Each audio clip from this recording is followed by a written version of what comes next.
네, 106회 전산회계 1급 실무시험 강의를 하도록 하겠습니다. 자, 회사 이름은 남다른 패션이고요. 1063 코드 가시면 되고, 자, 이번 연도라 생각하시고 문제를 풀면 되겠습니다. 자, 1번에 기초정보관리부터 문제를 풀어보도록 하겠습니다. 1번 문제입니다.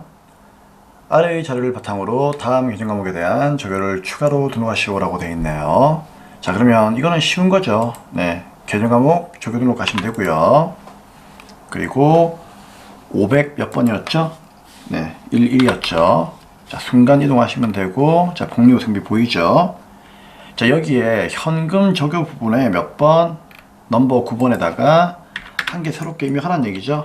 네, 생산직원 독감 예방 접종비 지급으로 이렇게 받아쓰기 하시면 되고요. 그리고 대체적용에다가 몇 번? 3번이죠. 빈칸에 3번 누르시고요. 그냥 여기다가 적으시면 돼요. 직원 휴가비 보통예금 인출. 간단하죠? 네, 이게 끝이에요. 그러니까 이거 두 개만 입력하면은 끝나는 문제였습니다. 그러면 3점을 드립니다. 다음 2번. 다음 자료를 보고 거래처 등록에서 신규 거래처 등록하시오. 자, 이것도 쉬운 거니까 네, 그대로 입력을 하도록 하겠습니다. 거래처 등록하셔서 자, 신규 거래처가 코드가 몇 번? 450번이죠. 맨 밑에 빈칸에다가 450번으로 적으시면 돼요. 회사 이름은 누구?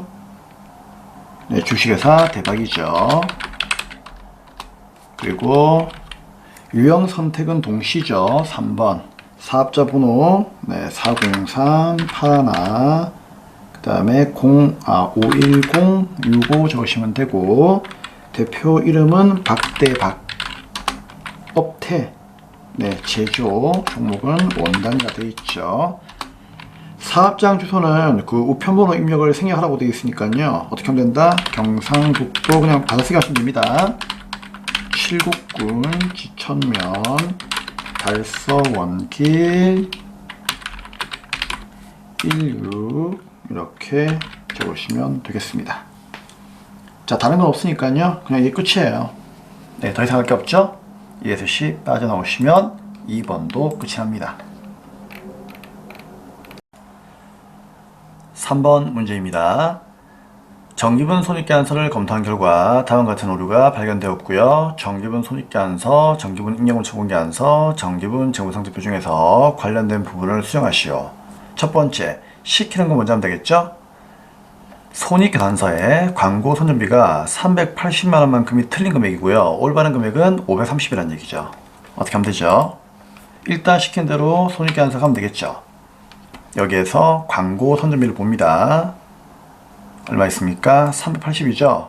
이게 얼마라고요? 380이 아니라 530이에요. 그럼 이거 530 바꾸는 순간 단기 순이익이 바뀐다는 거 알고 있죠? 그래서 530 바꾸고 단기 순이익을 체크합니다. 8,652만원으로 바뀌었죠? 그러면은 86520을 바뀌었으니까 이걸 가지고 어떻게 한다? 이제 관련 재무제표 정정하시면 되겠죠? 자, 어디에서부터 바뀐 건가요? 손익계산서에서부터 틀어진 거죠? 그쵸? 그러면 손익계산서부터 틀어졌으니까 손익계산서부터 고치면 되는 거예요. 이해할 수 있죠? 네. 제조원가 명세서는 건드릴 필요 없습니다. 그럼 여기에 있는 단기 순이익을 누구랑? 임량분 처분계산서하고 일치시키면 되겠죠? 임량분 처분계산서는 그러면 미처분이익은 바뀌겠죠? 얘를 재무상표하고 또 일치를 시키면 되는 문제입니다. 간단하죠? 네. 자, 그럼 단기순이익 방금 체크한 거 얼마라고요? 86520,000. 그럼 여기다가 86520,000 적으시면 되겠죠. 체크하고 얘를 끌어안고 임명분 처분계산서 가겠습니다.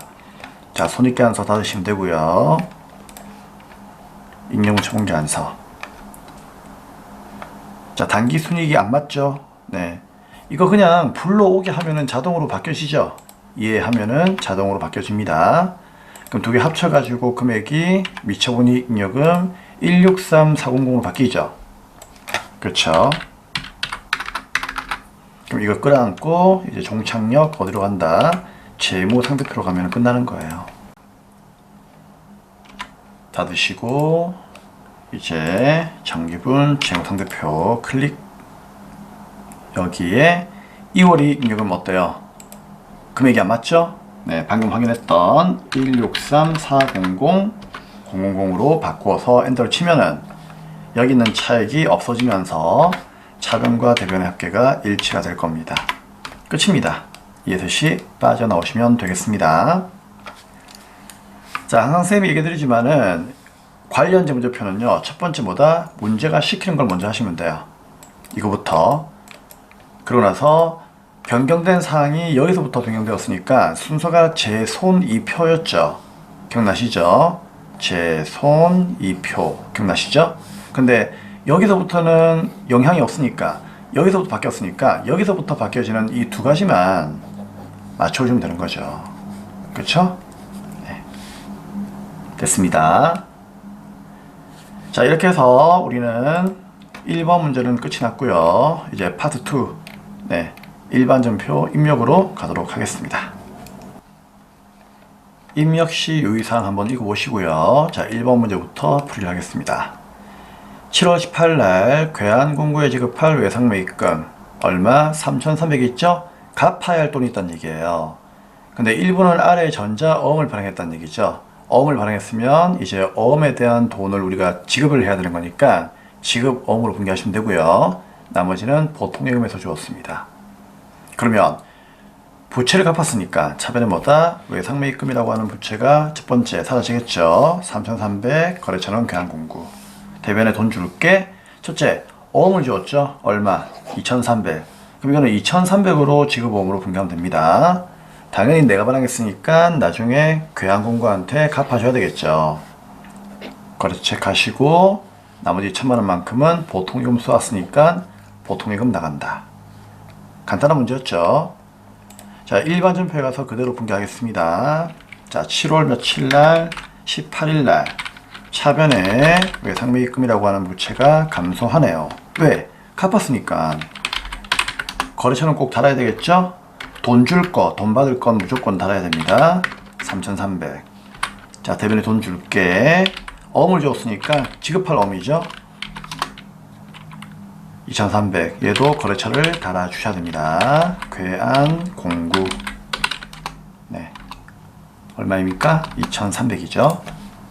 그러면 나머지 얼마? 1,000만원 남네요. 얘는 보통예금 줬으니까 대변에 보통예금 이렇게 나가는 분개 하시면 끝나는 문제입니다. 다음 2번. 7월 30일 매출 거래처인 지수포장의 파산으로 인해서 외상매출금 180만원만큼이 회수가 불가능한 것으로 판단되어 대손 처리했답니다. 그러면 외상값 떼었으니까 외상매출금은 자산이 감소하겠죠. 그래서 대변에 뭐다? 외상매출금 180만원. 이걸 먼저 분개해야 돼요. 그리고 발생을 직전 외상매출금에 대한 충당금 잔액은 32만원입니다. 자, 돈 떼인다. 펄스트 뭐라고요? 대손 충당금부터 먼저 메꾸고 남는 금액은요, 전부 다 비용 처리하면 되겠죠? 대손 상각비가 세컨드예요. 오케이. 펄스트 세컨드 꼭 기억하셔야 됩니다. 참고로 이 충당금 잔액 있잖아요. 문제 나와 있으면은 정말 이거는 쉬운 문제죠. 근데 문제 안 나와 있으면 어떻게 할까요? 그때는 반드시 메인 화면에서 합계 잔액 시한표에서 줘야 한다는 거 알고 있죠? 그쵸? 그래서 여기에 가셔가지고 엔터에서 치면 외상매출금 밑에 있는 대손 충당금 32만원만큼을 반드시 여기서 조회하셔야 됩니다. 물론 이 문제는 나와 있으니까 굳이 조회할 필요는 없는 거죠. 분개할게요. 7월 며칠 날? 30일 날. 대변에 외상매출금 떼었다, 그쵸? 지수포장 거래처 반드시 달아야죠. 안 달면 감점이에요. 180만원. 자, 차변에 퍼스트 대손 충당금 메꿔야 되는데 코드는 몇 번? 외상매출금 떼인 거니까 당연히 외상매출금 짝지를 잡아주셔야 되겠죠? 얼마? 180 아니죠. 32만원. 그럼 나머지 148만원만큼은 뭐가 된다? 더 이상 메꿔 놓은 게 없으니까 얘는 그대로 대손 상각비라고 하는 비용으로 처리하시면 되겠습니다. 만약에 이게 있잖아요. 여러분 보세요. 외상매 추금이나 바드럼이면 당연히 대손 상각비가 되겠죠. 근데 이게 만약에 외상매 추금이 아니고 단기 대여금이나 미수금과 같은 매출 채권이 아니라면 그때는 뭐죠? 기타의 대손 상각비입니다. 요즘엔 이것도 잘 나오기 때문에 그래도 조심하셔야 돼요. 하지만 외상매 추금 맞으니까 위에 거 쓰면 되겠습니다. 148만원. 오케이. 다음 3번. 8월 말일날 사무실 이전을 위하여 형제 상사와 체결한 건물 임대차 계약의 잔금 지급일이 도래하여 임차 보증금 500만원 중에서 계약금 150을 제외한 금액을 보통예금에서 이차하여 지급을 하겠습니다. 자, 이 계약금은 선급금이에요.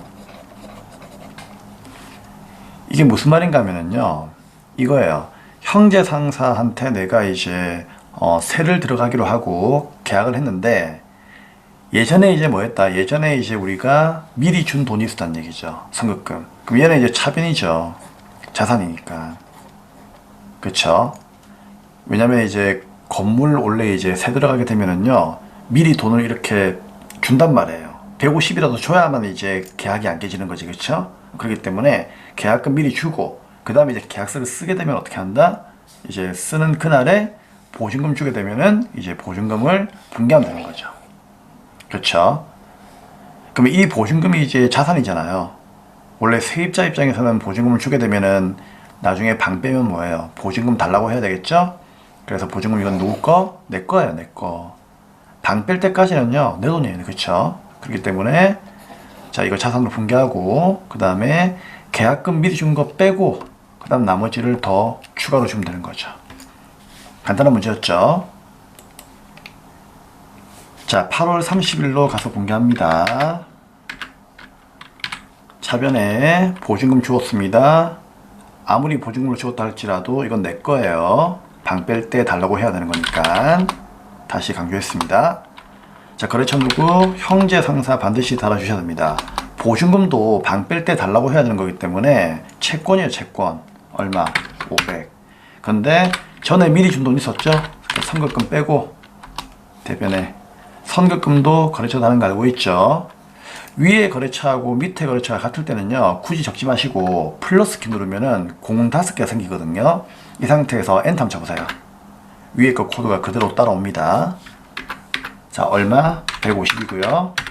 그리고 나머지 350은 보통예금 주었으니까 대변에 보통예금 분개를 하시면 되겠습니다. 350. 4번. 10월 18일 대표이사로부터 차입한 잔액 얼마? 1950만원 있는데 이거에 대해서 채무를 면제받았답니다. 해당 차입금은 단기 차입금으로 계산되어 있답니다.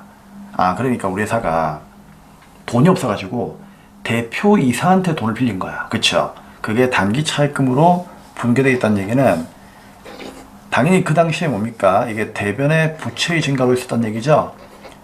근데 이거 뭐라고요? 면제받았답니다. 아무튼 갚아주던 면제를 받던 일단 이제는 더 이상 갚을 필요가 없는 거죠. 그래서 차변에 부채의 감소, 단기 차입금이 사라지고, 그쵸? 그리고 이제 대변에 뭐다? 채무 면제익이 되는 거예요. 이해할 수 있겠죠? 야, 근데 이거는 거래처가 대표이사로 돼 있다, 그쵸? 어쩔 수 없죠. 뭐 대표이사라고 이렇게 분개를 해야 되겠다, 그쵸? 거래처를 달아야 되겠다, 그쵸? 그러면은 자, 10월 며칠 날에 18일 날에 자, 차변에 뭐다? 단기 차입금이죠.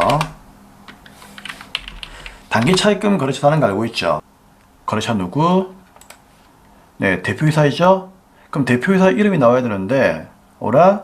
이 문제는 대표이사 이름이 없죠. 그쵸? 근데 우리가 대표이사 이름을요, 찾을 수는 있어요. 어떻게 찾으면 되죠? 여러분, 우리 회사의 정보가 들어있는 배너가 어디예요? 회사 등록이죠? 여기 가셔야 되는 거예요. 여기 가시면은 대표자 이름이 고길동 나와 있죠. 그럼 이걸 보고서라도 달면 됩니다. 왜냐면 단기 차입금은 거래처를 다는 거니까. 그래서 고길동 찾아서 달았는데 고길동이 안 나와. 그쵸? 그렇다고 문제에서 뭐다? 뭐 고길동 이름 달라는 말도 없어.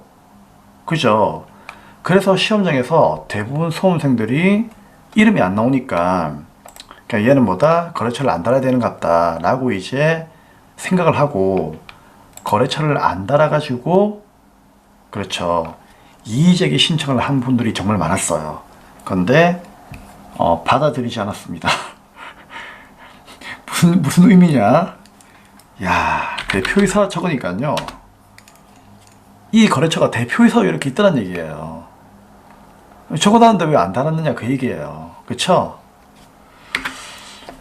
참 어쩔 수 없죠. 그쵸? 예, 뭐 우리가 뭐 여기서 더 이상 무슨 말을 하겠습니까? 대표이사를 달았다고 하니까 거래처 등록돼 있다고 하니까 이걸 달아야죠.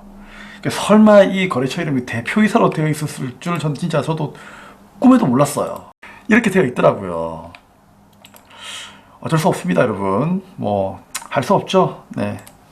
그래서 그냥 대표이사로 이렇게 다는 것이 정답이다라고 발표했으니까 뭐 그런갑다 하고 가야죠, 뭐. 그쵸? 네. 얼마? 1950만 원.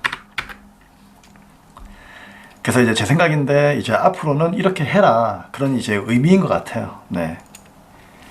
그래서 고길동이라고 그동안 참 그렇게 시험 문제를 출제하다가 갑자기 또 이렇게 내니까 솔직히 풀이하는 쌤 입장에서도 네, 좀 허무할 수밖에 없다는 그런 생각이 좀 들어요. 하지만 어쩔 수 없죠. 네, 이게 답이라고 하니까 이렇게 답을 달아주셔야 됩니다. 자, 목소리가 떨리네요. 자, 대변에 네, 채무 면제 2구로 이렇게 분개하시면 되겠습니다. 왜? 면제 받았으니까. 그쵸? 대표가 갚지 말아요. 우리 고길동 맞습니까? 고길동 대표님께서 갚지 말라고 하시네요. 그쵸? 그래서 채무 면제 2구로 분개를 하시면 되겠습니다. 네, 약간은 쌤도 이제 좀 우울했던 네, 그런 문제다라고 보시면 되겠습니다. 이제 앞으로 여러분들 이런 문제 나왔을 때 혹시나 대표이사 이름 없으면요 대표이사를 한번 이렇게 입력해 보세요. 자, 이제 5번입니다. 10월 25일 날 시장 조사를 위해서 호주로 출장을 다녀온 영업부사원 누리호에게 10월 4일 날 지급하였던 출장비, 이게 가지급금이었죠?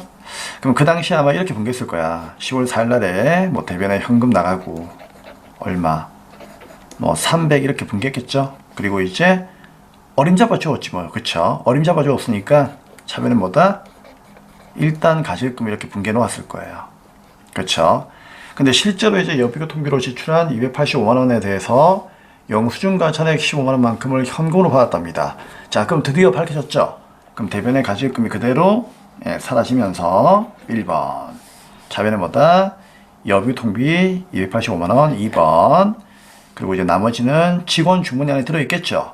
달라고 해야지. 들어온다 차변에 3번 현금으로 분기를 하시면 되는 겁니다. 간단하죠? 그리고 이 가시급금은 가져간 사람 이름 적어야 돼요. 누구? 누리호. 이해되겠죠? 네, 누리호를 꼭 달아주셔야 됩니다. 자, 그러면은 25일날 가서 분겨 볼게요. 대변에 가지급금 사라진다. 이름은 누구? 누리호. 300.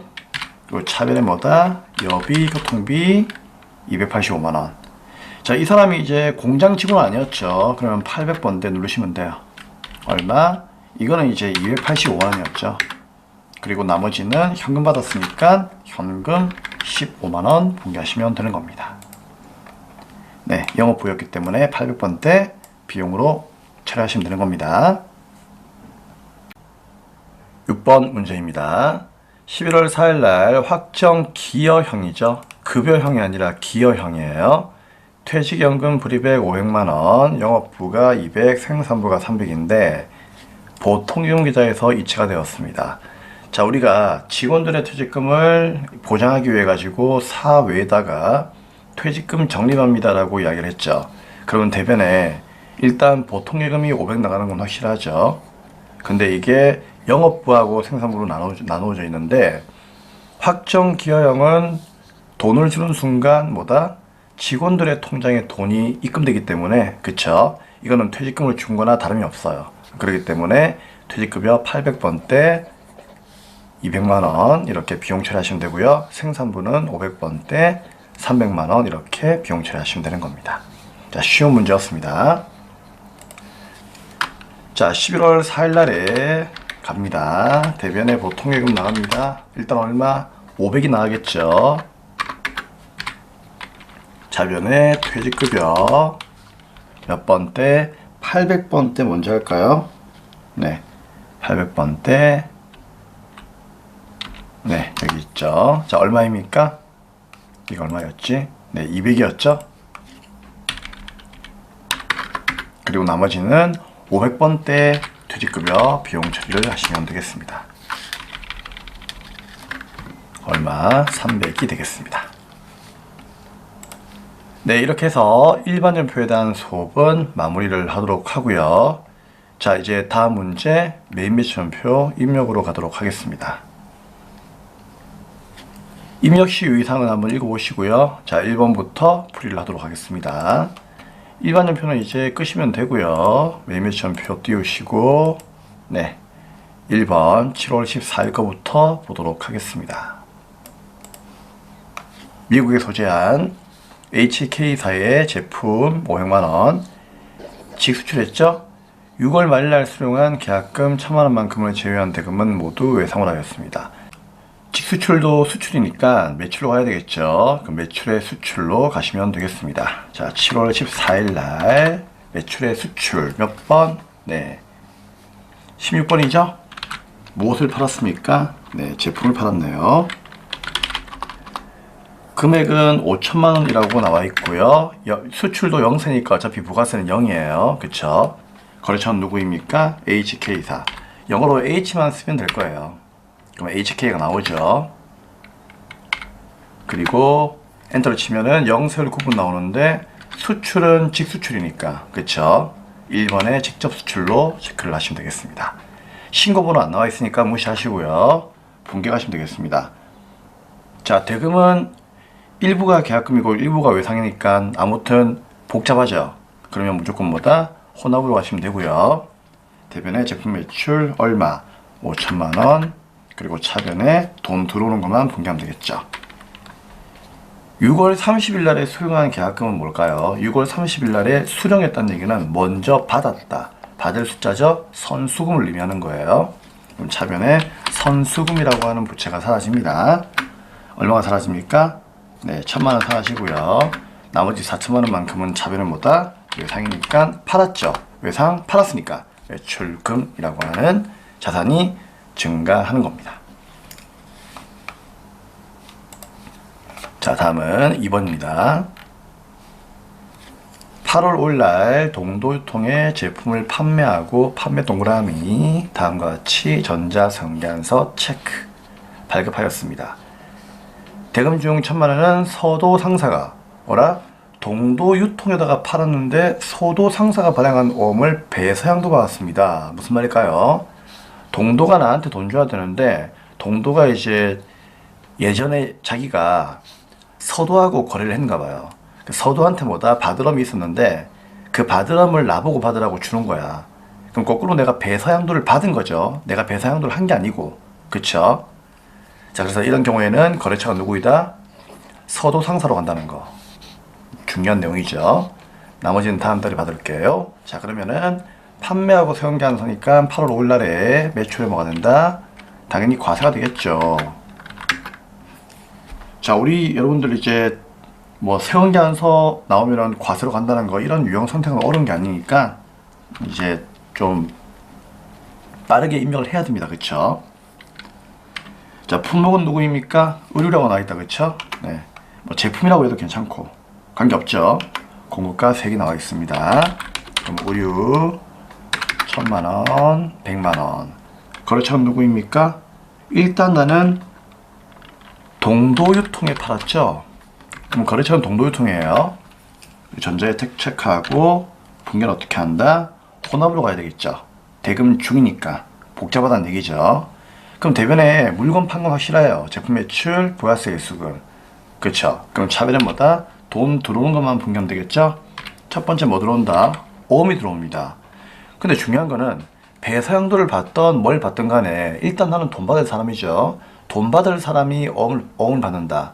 그럼 이거는 무조건 받으러옴이에요. 그렇죠? 뭐 특이한 게 없는 이상은.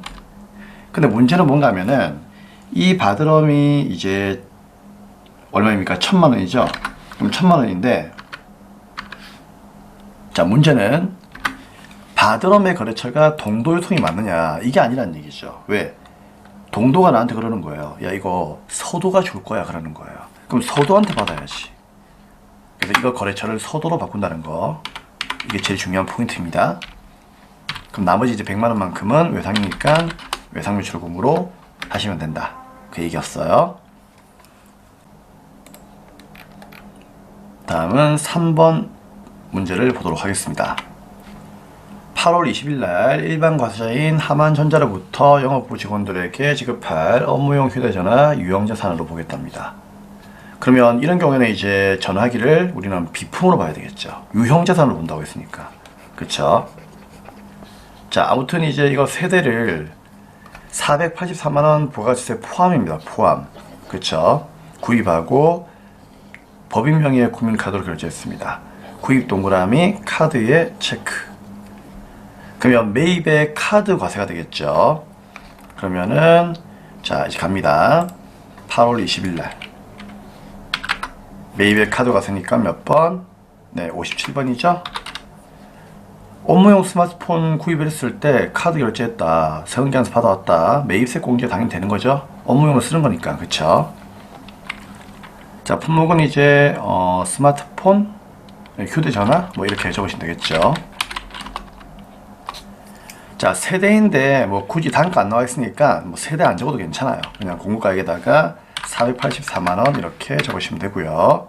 그러면은 440에 44만원 이렇게 부가세를 잘라줍니다. 그쵸? 포함이니까. 거래처는 누구이다? 하만전자로 가시면 되고요. 그리고 신용카드에 커서가 왔으니까 F2 누르고 카드 이름 국민카드로 엔터. 분견은 이제 카드로 가시면 되겠습니다. 차변에 구입한 건 원재료가 아니죠. 누구입니까? 네, 비품이기 때문에 비품으로 이렇게 체크를 하시면 되고요. 대변에 카드를 결제했으니까 미지급금 맞나요? 맞네요. 거래처는 국민카드. 자, 쉬운 문제 없습니다. 그쵸? 다음 4번. 11월 11일 날 더람에 의뢰한 마케팅 전략 특강 교육을 본사 영업부 직원을 대상으로 실시했고, 교육 훈련비 500만원에 대해서 전자 계산서죠. 세금이란 말이 없죠. 그럼 이건 면세예요. 오케이, 체크. 교육 훈련비는 11월 1일 날 지급한 계약금. 11월 1일 날에 지급한 계약금이라는 얘기는 이미 그 전에 미리 주었다는 얘기죠. 그건 선급금을 의미하는 거지. 그쵸? 제외한 나머지를 보통예금에서 지급을 하였다. 관련 계정을 조회하여 전표 입력할 것. 어라? 계약금을 주었는데 이 계약금이 얼마인지 안 나와 있죠. 그럼 이거 어떻게 할 수 있을까? 계약금 주었을 때도 분개했겠죠. 그러면 11월 1일 날에 일반 전표 찾아가시면 돼요.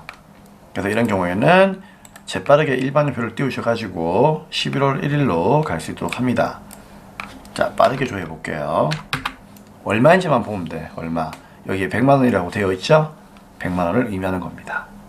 자, 그러면은 우리는 찾았으니까 100만원을 이렇게 먼저 체크를 좀 해놓고요. 분개를 하도록 하겠습니다. 자, 11월 11일 날 갑니다.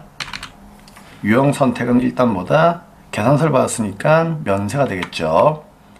우리가 지금 강사한테 돈 주는 거죠. 돈 쓰는 거니까. 돈 쓰는 건 무조건 매입이에요. 돈을 쓴다는 건 뭔가를 매입을 했다는 얘기니까. 그건 알고 있죠, 여러분? 자, 그래서 매입의 면세 53번이고요. 품목은 누구이다? 교육 훈련비. 그렇죠? 자, 금액은 얼마입니까? 500만원. 거래처 코드는 누구? 네, 더람이라고 적으시면 되고요. 전자에 체크합니다. 그쵸? 전자계산서니까. 분개는 혼합. 차변에 원재료 구입한 건 아니죠. 교육을 시켰으니까 교육 훈련비로 바꿔주셔야 되고요. 영업부 대상이니까 판매비와 관리비. 공장이 아니니까. 그쵸? 자, 대변에 돈 줍시다. 어떻게 주었다? 네, 계약금 제외한 나머지를 보통예금으로 줬죠. 그럼 방금 우리가 확인했던 거 선급금 사라지는 거죠. 방금 얼마였죠? 일반전표에 100만원이었죠. 100만 사라지고 나머지 400이 대비는 뭐가 된다? 보통예금으로 나간다. 그 얘기예요. 자, 이제 5번 문제 보도록 하겠습니다. 11월 26일 날 미래상사로부터 기술연구소의 연구개발에 사용하기 위한 연구용 재료를 1000만원 부가세 별도에 구입을 하면서, 자, 구입 동그라미 전자성기한서 밑줄짝 발급받고 대금은 보통예금 계좌에서 지급을 하였습니다. 연구용 재료와 관련하여 직접 지출한 금액은 무형자산으로 처리하라고 되어 있습니다. 야, 이거 어렵죠? 별표. 자, 이거는 여러분들 여기가 포인트예요. 연구개발에 사용을 하기 위해서 연구용 재료를 구입했다는 얘기죠.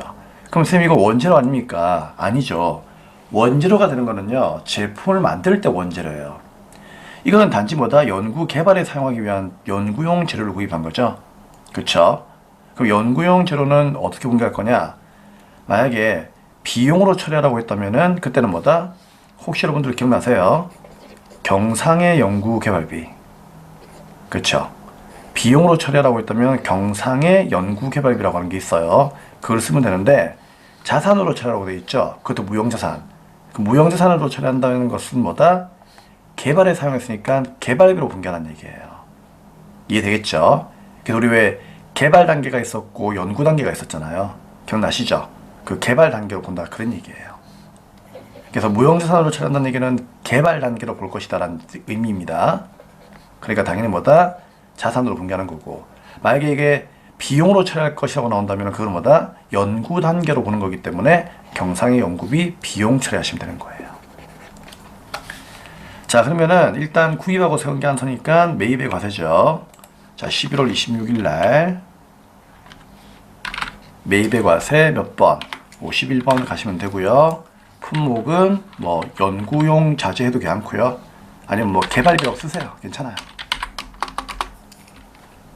자, 금액은 얼마입니까? 1000만원에 네, 100만원 되겠죠. 자, 어떤 거래처한테 구입을 했습니까? 네, 미래상사로부터 구입을 했다. 그쵸?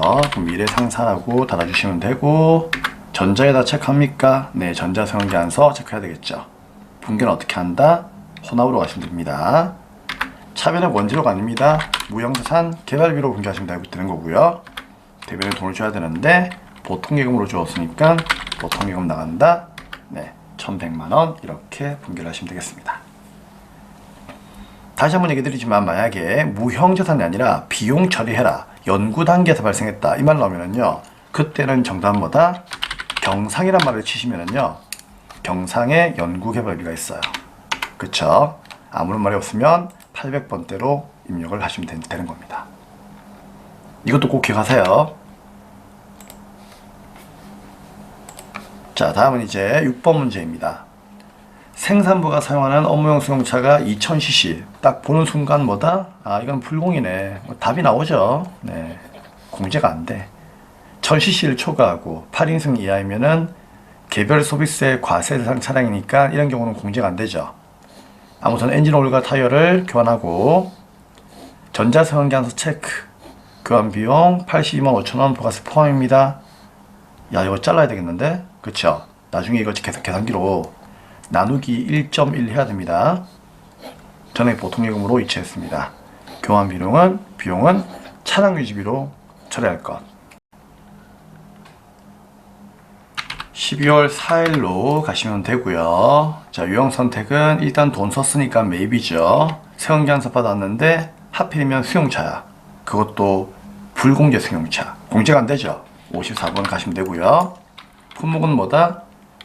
그냥 뭐 엔진, 오일, 타이어 이렇게 써도 괜찮고요. 그쵸? 일단 차량 유지해도 괜찮고 상관없습니다. 자, 이렇게 쓰시면 되고요. 공급가액은 이제 82만 5천원에서 나누기 1.1을 하세요. 왜? 부가세가 포함되어 있으니까. 그래서 쌤이 82만 5천원을 나누기 1.1을 해보니까 75만원 나오거든요. 그럼 75만원에 7만 5천원이다 그 얘기예요. 그쵸? 거래처 이름은 차차 카센터. 전자에 체크하죠. 자, 이제 불공제 사유를 적어야 되는데 이거는 자동차 관련이니까 이제 승용차 관련 3번을 체크하시면 되고요. 분계는 전에 보통예금에서 주었으니까 3번의 혼합이죠. 차변에 원재료 구입한 게 맞습니까? 아니죠. 차량 유지비로 분계하라고 되어 있죠. 문제에서 답을 주고 있습니다. 몇 번 때? 500번 때 제조원가로 처리할 것. 그리고 대변에 뭐다? 보통예금으로 주었으니까 보통예금이 나가는 겁니다. 당연히 얘는 매입세 공제가 안 되니까 부가세 대급금이 차량 유지비 안에 포함되는 거예요. 매입세 공제가 안 되면은 부가세 대급금을 쓸 수가 없다는 거 알고 있죠. 분기할 때. 자, 이렇게 해서 매입매출표 입력도 마무리를 하도록 하겠습니다. 자, 이제 문제 4번 오류 정정으로 가도록 하겠습니다. 네, 4번 문제는 일반전표와 매입매출표의 출제위원이 분계를 해 놓았는데 그 분계가 엉망이죠. 그걸 우리가 수정하시면 되는 거예요. 그래서 오류 정정 문제인데 푸는 방법은 알죠? 네, 이 매입매출표 같은 경우에는 부가세와 관련된 거래를 이제 여기에서 조회하시면 되는 거고요. 부가세하고 관련이 없다 그러면은 일반전표로 가시면 되는 거예요. 1번부터 보도록 하겠습니다. 8월 2일 날 보통예금에서 지급한 80만원만큼이 외상으로 매입하여 영업부에서 업무용으로 사용하고 있는 컴퓨터. 이거 업무용으로 사용하고 있는 컴퓨터는 재고자산이에요? 아니면 유형자산이에요? 유형자산이죠? 그쵸? 비품인데 아무튼 이거에 대한 뭐다? 대금 지급액으로 확인되었습니다. 잘못된 항목을 올바르게 수정하시오. 자, 그러면 얘는 부가세하고는 관련이 없으니까 일단 어디로? 일반전표로 가야 되겠죠? 그럼 8월 2일로 가겠습니다. 자, 우리가 대변에 이제 보통예금으로 이제 돈을 갚았다는 얘기죠? 근데 이게 외상매입금이 사라진다는 얘기인데 외상매입금 맞을까요? 이거 외상매입금을 갚은 게 아니죠. 왜냐면은 그 당시에 만약에 우리가 외상으로 구입을 했는데 그 외상으로 구입한 물건이 상품이나 원재료와 같은 재고 자산을 매입했다면은 그러면 그건 뭐다? 외상 매입금으로 분개했겠죠. 근데 그 당시에 우리가 80만원만큼 외상으로 매입한 물건은 상품이나 원재료와 같은 그런 재고 자산이 아니고 비품이라고 하는 유형 자산이에요. 그쵸? 유형 자산을 구입할 때는 장사가 아니니까 이건 외상 매입금 못 쓰죠. 뭘 쓰는 거죠? 그 당시에 미지급금으로 분개했겠죠. 그럼 당연히 이건 뭐다? 미지급금을 갚은 거예요. 그렇기 때문에 차변에 있는 이 외상매입금을 미지급금으로 바꾸어 주셔야 되는 문제이다 그 얘기예요. 아시겠죠? 그래서 미지급금으로 바꾸기만 하면은 끝나는 문제였습니다. 다음 2번 11월 19일 날 차차 운송에 현금으로 지급한 운송비 33만원이 있는데 부가가치세가 포함되어 있죠. 원재료 매입하면서 지급한 것으로 회계팀 신입사원의 실수로 일반전표 입력했답니다. 운송 관련하여 별도의 전자세원계환서를 받아왔답니다. 야, 그럼 이거는 매입의 세원계환서면은 매입의 뭐예요? 과세가 되는 거죠? 그럼 당연히 얘는 뭐다? 매입세 공제가 되니까 매입 매출 전표에 분개해야 되는데 우리 직원이 이거를 일반전표에다 분개했다는 얘기죠. 그쵸? 그럼 어떻게 할까요? 일반전표에 가가지고 11월 19일 거 있죠? 그죠? 이거 확인해 가지고요. 이거 날려버려야 돼요. 이거 삭제를 하고 여기 삭제 보이나요? 삭제하고 다시 분개해야 돼요.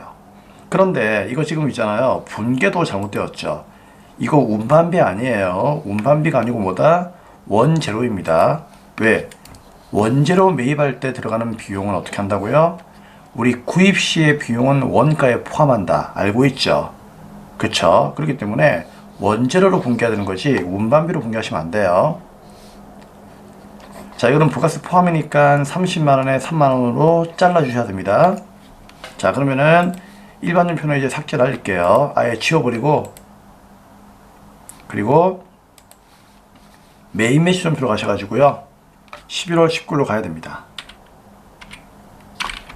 그래서 여기서 다시 새롭게 여러분들이 분개를 하셔야 되는 거죠. 그러면은 자, 매입하고 세원계환서니까 매입의 과세 몇 번? 네, 51번 가시면 되고요. 품목은 뭐다? 운송비. 금액은 30만원에 3만원 잘라주셔야 됩니다. 거래처는 차차 운송. 전자에다가 체크합니까? 전자 세금계산서를 받았다라고 되어 있으니까 체크해야 되겠죠. 자, 분견 어떻게 한다? 현금 주었으니까 전액 현금이죠? 끝입니다.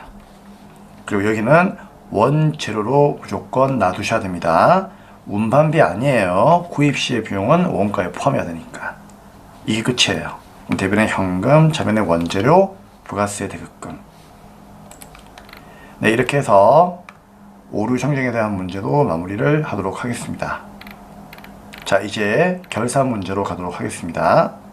결산 문제는 이제 잠시 화면을 보시면서 간단하게 문제 푸는 방법을 암기하고 문제를 풀도록 하겠습니다. 화면을 보겠습니다. 네, 전산회 계산 결산 순서 보도록 하겠습니다. 첫 번째, 수동 결산 먼저 하시고 두 번째, 자동 결산 하시면 되겠죠. 수동 결산은 일반 전표에서 직접 공개하시면 되고요. 자동 결산은 결산자료 입력 메뉴에서 금액만 입력하고 그 이후에 전표를 추가하시면 되는 겁니다. 자동 결산 5가지 기억나시죠? 누가 있었다? 기말재고, 대손, 감가, 퇴직금, 법인세 꼭 기억하셔야 됩니다. 그러면 문제로 돌아가서 수동은 수, 자동은 자 이렇게 한번 분류해 볼게요. 자, 1번은 당연히 수동이죠. 자, 2번은 어때요? 2번도 수동입니다. 3번은요. 자, 3번은 법인세라 나와 있죠. 우리 기말재고, 그 다음에 대손, 감가, 퇴직금, 법인세. 법인세는 자동입니다. 자, 세 문제 출제가 되죠. 그러면은 1번과 2번만 우리가 먼저 풀고요. 수동으로. 그리고 나서 이제 3번에 있는 자동은 맨 마지막에 풀이하도록 하겠습니다.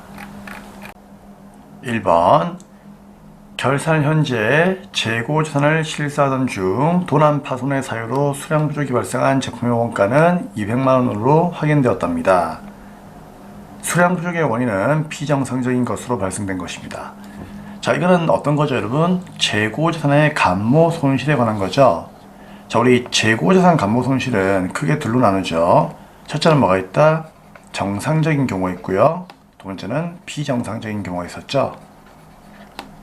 정상적인 경우에는 이제 원가성이 있기 때문에 매출원가에다가 포함을 하시면 돼요. 그쵸? 근데 얘는 뭐다? 비정상이죠. 비정상적인 경우에는 어떻게 한다? 그때는 재고자산 감모 손실이라고 하는 영업의 비용으로 분기를 하시면 돼요. 그러면 이 문제는 비정상적이니까 영업의 비용으로 분기를 하시면 됩니다. 그래서 부족한 수량만큼 대변에 제품이라고 하는 자산을 감소를 시키고 차변에 뭐다? 재고자산 감모 손실이라고 하는 영업의 비용으로 분기하시면 되는 거예요. 그쵸? 얼마? 200, 200. 그리고 이때 이 제품을 우리가 팔았습니까? 판 게 아니죠. 팔지 않았다면 얘는 뭐다? 당연히 원래 용도가 아닌 다른 용도로 쓰인 거죠. 왜냐면은 도난이나 파손의 사유로 이렇게 제품이 감소한 거니까 이거는 판 게 아니죠. 판 게 아니니까 어떻게 한다? 적요란에 타개정 대책을 반드시 체크하셔야 됩니다. 자, 그러면 일반 전표에 분기할게요. 차변에 뭐다? 재고자산 감모 손실. 비정상이기 때문에 영업의 비용으로 분기하시면 됩니다. 자, 이 금액이 얼마입니까? 네, 지금 감모 손실이 200이죠. 자, 200으로 이렇게 놓으시면 되고 대변에 어떻게 한다? 제품을 없애버리시면 되는 겁니다. 적요에다가 8번 타개정 대책까지 반드시 체크하셔야 돼요. 반드시 8번 찍어주셔야 됩니다. 이거 안 찍으면 감점이에요. 1번 문제는 보통 이제 전산 세무에서 많이 나오는 내용인데 어쩌다 한 번씩 회계 1급에서 나옵니다. 그렇게 빈출은 아니기 때문에 그냥 비정상일 때는 그냥 이렇게 공개하는구나. 비정상적인 경우만 여러분들이 공부를 하세요. 정상적인 경우의 공부는 나중에 여러분들이 세무에 가서 그때 가서 배우시면 됩니다. 2번 홍보용 계산기를 구매하고 전액 광고 선전비로 비용 처리했습니다. 그런데 결산 시 미 사용한 250만원에 대해서 올바른 회계 처리하다 그런 얘기죠. 소모품 계정을 사용하며 음수로 입력하지 말 것. 자, 이 말이 무슨 말이죠, 여러분? 이게 이런 얘기예요. 옛날에 우리가 계산기를 구매했거든요. 그럼 구매했을 그 당시에는 뭐 일단 아무런 말이 없으면 돈 주었다라고 생각하세요. 이해되겠죠? 근데 얼마치를 구입한지는 몰라. 왜? 안 나와 있으니까. 그쵸? 아무튼 돈을 얼마만큼을 주었겠죠. 근데 그 계산기를 구매할 때 어떻게 했다? 광고 선전비로 이렇게 분개했다는 얘기예요. 무슨 얘기죠, 여러분? 그렇죠. 광고 목적으로 분개했다는 얘기예요. 우리 회사에 사용하려고 하는 게 아니고 길거리에 뿌리려고. 그쵸? 그렇게 구매를 했는데, 자, 비용 처리했음에도 불구하고 나중에 길거리에다가 뿌리고 남은 게 뭐라고요? 미사용액이에요. 얼마가 있다? 250이 있다는 얘기죠. 근데 지금은 12월 말일이죠. 그럼 이거는 광고 용도로 사용하지 않았으니까 과연 광고 선전비라고 볼 수 있을까? 볼 수 없겠죠. 왜? 뿌리지 않았으니까. 그럼 어떻게 한다? 여기에 있는 금액이 얼마인지 모르겠어요. 뭐 이게 1억일 수도 있고 뭐 1,000만 원일 수도 있고 또는 뭐다 5천만 원일 수도 있고, 일단 금액은 모르는 거죠. 근데 모르는 금액이지만 아무튼 이 중에서 250만 원만큼은 사용 안 했으니까 비용을 어떻게 해야 되겠습니까? 비용을 취소해야 되겠죠. 그래서 대변은 뭐다? 비용의 소멸, 광고 선전비 250을 분개하고 이만큼을 어떻게 한다? 소모품으로 그냥 넣어버리라 그 얘기예요. 자변의 소모품, 자산의 증가로 분개하시면 되는 겁니다. 자, 그러면 이제 분개합니다. 대변에 미안하지만 250만 원만큼은 광고 선전비가 아니야 하면서 없애버리시면 되는 거예요. 왜? 길거리에서 뿌리지 않았으니까. 그럼 얘는 어떻게 한다? 창고에다가 그냥 소모품으로 쌓아도 그런 얘기예요. 아시겠죠? 250 됐습니다. 자, 이렇게 해서 일반 전표 수동 결산은 마무리하도록 하고요. 이제 3번에 자동 결산으로 가도록 하겠습니다. 단기의 법인세 등으로 계산한 금액은 1,075만 원인데요. 자, 우리 회사가 일단 1,075만 원만큼이 법인세예요. 그런데 법인세의 중간납세액은 선납세금으로 계산되어 있습니다. 이건 당연히 자동 결산에 가면 있습니다. 그래서 메인 화면에 결산자로 입력하셔가지고요. 자, 여기에서 엔터 치시면 되겠죠? 그리고 밑으로 쭉 내려가세요. 자, 법인세 볼 거예요. 그럼 이 법인세에 선납세금이 얼마? 650만 돼 있죠? 이거 이미 우리가 먼저 납부한 법인세가 있다는 얘기예요. 그럼 이거 어떻게 하죠? 일단 선납세금은 무조건 첫 번째 오른쪽에 적어주는 거 알고 있죠? 그러면은 자, 계산기 잡아요. 문제에 있는 1,075만 원 여기에서 뭐다? 650 선납세금을 빼면 되는 거죠. 그럼 얼마 나올까? 그게 425만 원이에요. 그쵸? 그렇기 때문에 이 425만 원만큼을 밑에다가 추가 계산액으로 적어주시면 되는 겁니다. 그러면 이거 두 개 만나가지고 1,075만 원만큼이 법인세로 이렇게 맞춰주시면 된다 그 얘기예요. 그쵸? 자, 다 있네요. 그러면 위에 전표 추가 누르시고요. 추가하시겠습니까? 예. 현시간부로 자동 결산도 분기를 마무리하도록 하겠습니다. 자, 이렇게 해서 결산 문제 3문제도 끝이 났습니다. 이제 마지막 문제입니다. 조회 문제를 보도록 하겠습니다. 자, 조회 문제는 쌤이 기본 강의 때 문제 푸는 법들 이렇게 적어 드렸죠. 자, 이거 보시면서 문제를 풀면 되는 거예요. 첫 번째 1번입니다. 6월 말 현재 외상매입금 잔액이 가장 큰 거래처명과 그 금액은 얼마입니까? 라고 되어 있나요? 자, 우리 거래처를 언급한다. 그쵸? 거래처 언급하면 무조건 어디 간다고요? 거래처 언급하면은요 무조건 거래처 원장이에요. 그쵸? 자, 메인 화면에 거래처 원장 클릭. 자, 날짜는 어디라고 나와 있죠? 네, 6월 말 현재죠. 여러분 6월 말 현재잖아요. 현재가 의미하는 건 뭐예요? 1월 1일부터다 그 얘기예요. 그럼 1월 1일부터 6월 말까지를 조회하셔야 되는 겁니다. 자, 그러면 여기다가 1월 1일부터 6월 말까지 계정 과목은 F2 누르고 외상매입금을 찾아라 그 얘기죠. 그쵸? 거래처는요 어떤 특정 거래처가 아니고 가장 큰 거래처니까 모든 거래처를 다 의미하는 거죠. 모든 거래처 물어볼 때는 거래처에다가 절대로 입력하지 말고 엔터 치면은 다 나옵니다. 그럼 이때 뭐가 잔액이 가장 큰 거래처가 누구냐 그 얘기죠. 그럼 누구예요? 클릭 하면은 오름차순 내림차순 알고 있죠. 그럼 가장 많은 게 6,300이니까 다솜 상사의 네, 발음이 안 되네요. 네, 6,300이 정답이 되는 거죠. 알 수 있겠죠? 오케이. 다음 2번. 자, 조회했으면 이제 얘는 끄시면 됩니다. 여러분, 그리고 외상매입금 잔액이란 말은 무엇을 의미하는 거죠?